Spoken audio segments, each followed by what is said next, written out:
Hello दोस्तों, आज देखेंगे हम लोग क्लास नाइन्थ मंथली एग्जामिनेशन सितंबर 2024 जो आपको कल सीधा एग्जाम में आने वाला है। तो आज उसका ऑब्जेक्टिव हम लोग सोल्व करेंगे। Class ninth monthly examination 2024 compulsory क्या है? तो इंग्लिश है। सब्जेक्ट कौन सा है? तो इंग्लिश, जिसका विषय कोड कितना है? 113। ये कितने नंबर का है? 50 मार्क्स का, 50 नंबर का। इसमें आपको समय दिया जाएगा 1 घंटा 30 मिनट। तो आइए अब हम लोग क्वेश्चन की ओर आते हैं। सबसे फर्स्ट क्वेश्चन को हम लोग देखते हैं। लिखा हुआ है who wrote too many people too few trees, मतलब इसके लेखक कौन है? तो इसका लेखक कौन है? आंसर क्या हो जाएगा? बी, यानी कि मोती निशानी। दूसरा में है human population has always been in, मतलब जनसंख्या का वृद्धि क्या है? तो जनसंख्या वृद्धि क्या कहलाती है? तो आंसर क्या हो जाएगा? फ्लक्स, यानी ऑप्शन डी। तीसरा का है every year in fact the world population grow by more than, कितना मिलियन प्रति साल पॉपुलेशन हो रहा है, जनसंख्या का वृद्धि हो रहा है? तो 60 मिलियन या 70 मिलियन या 90 मिलियन या 80 मिलियन। तो इसका राइट आंसर क्या होगा? सी, 80 मिलियन। क्वेश्चन 4 है ए कंट्री लाइक नेपाल है जस्ट सो मच, तो इसका मतलब नेपाल में क्या भूमि किया जाता है बहुत अच्छी तरीका से? तब 4 का राइट आंसर क्या होगा? अरेबल लैंड, मतलब भूमि की जाती है। क्वेश्चन नंबर 5 में है too many people too few trees is, किसने क्या है ये? तो एक शॉर्ट स्टोरी है या ऐसे है या ड्रामा है या एन ऑथो बायोग्राफी है? तो इसका राइट आंसर क्या होगा? तो इसका राइट आंसर होगा एन ऐसे निबंध है। 6 में है Echo and Narcissus is from Greek, तो क्या हो जाएगा? माइथोलॉजी, यानी ऑप्शन ए।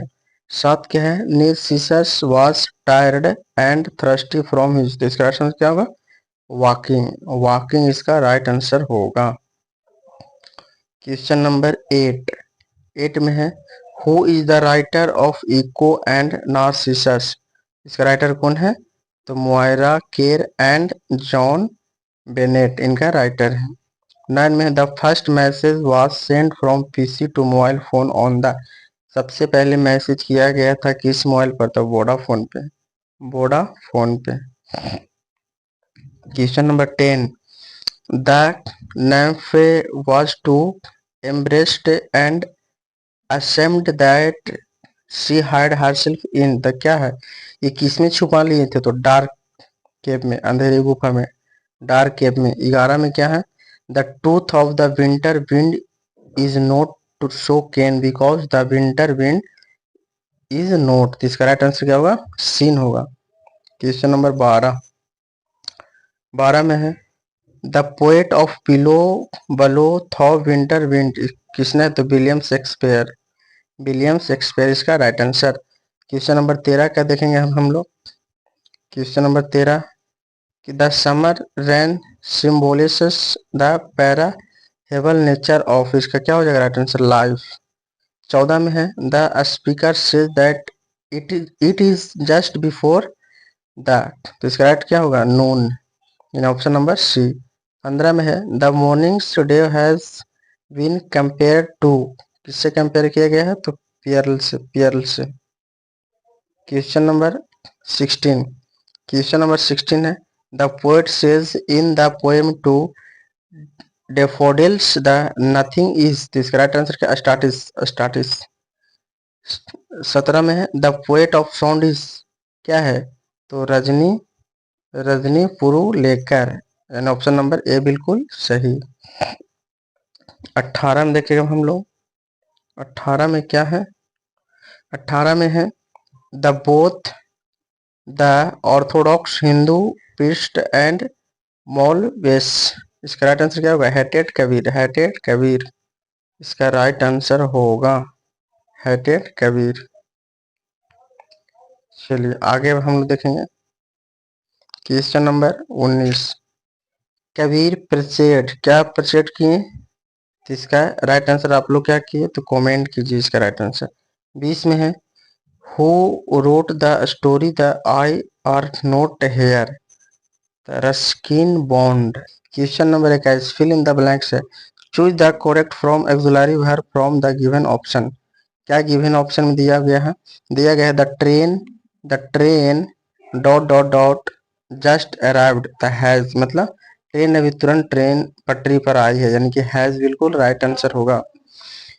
22 में भी सेम है, लिखा हुआ my friends dot dot dot dot dot, यहाँ पे क्या भरागा? Has asking for the party photographs, तो हैव क्या लगेगा? हैव लगेगा। फिर है Yashwant has been unwell dot dot dot Saturday, तो इसका राइट आंसर क्या होगा? फ्रॉम लगेगा इसमें। 24 में है fill in the blanks which the most opposite preposition यहाँ पे क्या है? ओपन योर बुक एट, क्या लगेगा? At page number 80 set the teacher, क्या बोला? 80 पेज नंबर निकालते, क्या लगेगा? एट लगेगा। क्वेश्चन नंबर 25 में है, 25 में क्या है? 25 में है choose the most appropriate passive from the given sentence, यानी कौन जो है पैसिव में दिया गया है। तो is a story being written by him, ये क्या है? तो पैसिव में दिया गया है। 26 में है choose the most appropriate passive from for the given sentence, इसका राइट आंसर क्या होगा? The luggage was being carried by the porter, इसका बिल्कुल right answer option number D. Question number 27 में है, 27 में क्या है? Choose the indirect speech of the given sentence, लिखा गया है सी सैड, तो सैड के बाद इधर टू नहीं लगा हुआ तो ज्यों के त्यों रहेगा, तो सी सैड, कॉमा इन्वर्टेड कॉमा हटता है तो दैट आता है। आई फर्स्ट पर्सन सब्जेक्ट के अनुसार तो सी लगेगा। सा हैड हो जाएगा, had seen the film the previous day, yesterday का क्या होता है? प्रीवियस डे, तो इसका राइट आंसर क्या होगा? सी। 28 में है my grandmother said to me may you live long, तो इसका राइट आंसर क्या होगा? My grandmother prayed that I might live long, इसका बिल्कुल right answer option number A. Question number 29 choose the most suitable English translation.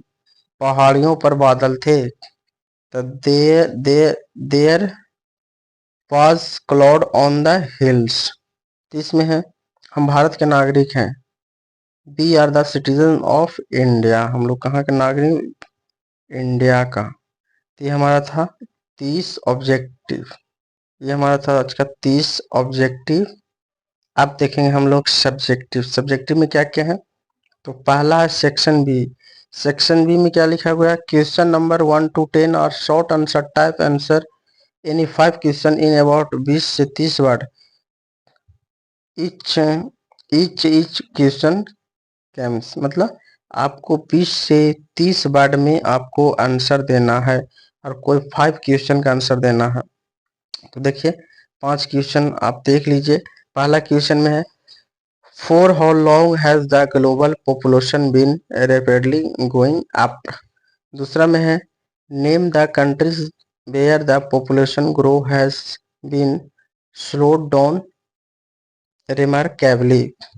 3 में है what hampers the ability of the biosphere to sustain life. 4 में है what did Echo do with a passerby. 5 में है what was the reaction of Narcissus when he saw Echo. यह सब का आपको आंसर ढूंढ लेना है, यही सब का आंसर आपको लिखना है कोई 5 प्रश्न को। तो आपको क्वेश्चन दिखा दे रहा हूँ, तो आप आंसर इसको लिख लीजिए। फिर में है लॉन्ग में लिखा है लॉन्ग आंसर टाइप क्वेश्चन, आपको कोई 3 प्रश्न का उत्तर देना है। आप देख सकते 11 12 13 14 15, ये तीनों में से ये पांचों में से आपको 3 प्रश्न का उत्तर देना है। और एक प्रश्न कितना नंबर का है? तो 5 नंबर, यानी तीनों से 15 नंबर हो गया यहाँ।